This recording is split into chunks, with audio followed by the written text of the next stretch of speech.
वज़ीर-ए-आला पंजाब मोहसिन नकवी की ज़ेर सदारत सूबाई काबीना इजलास में ड्राइविंग लाइसेंस की फीस में इजाफे की मंजूरी दे दी गई है। फीस में इजाफे का इतलाक 1 जनवरी से होगा। आपको अपडेट करें हैं कि वज़ीर-ए-आला पंजाब मोहसिन नकवी की ज़ेर सदारत सूबाई काबीना का इजलास में ड्राइविंग लाइसेंस की फीस में इजाफे की मंजूरी दे दी गई। बात करते हैं डॉन न्यूज़ के नुमाइंदे मियां शुएब से। मियां शुएब, कितना इजाफा किया गया है फीस में जो कि 1 जनवरी से होगा?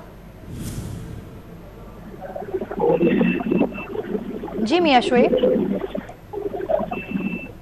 शुएब से हम दोबारा रब्ता करने की कोशिश करेंगे। कुछ टेक्निकल बुनियाद पर उनसे हमारा रब्ता जो है वो मुनक़ता हो रहा है। पंजाब में ड्राइविंग लाइसेंस की फ़ीस में इजाफे की मंजूरी, ड्राइविंग लाइसेंस की फ़ीस में इजाफे के इतलाक 1 जनवरी से होगा। 1 जनवरी से लर्नर फ़ीस है उसकी 60 रुपये के बजाय 1000 रुपये हो गई है। बात करते हैं मियां शुएब से। मियां शुएब, अपडेट कीजिएगा, कितना इजाफा किया गया है फ़ीसों में?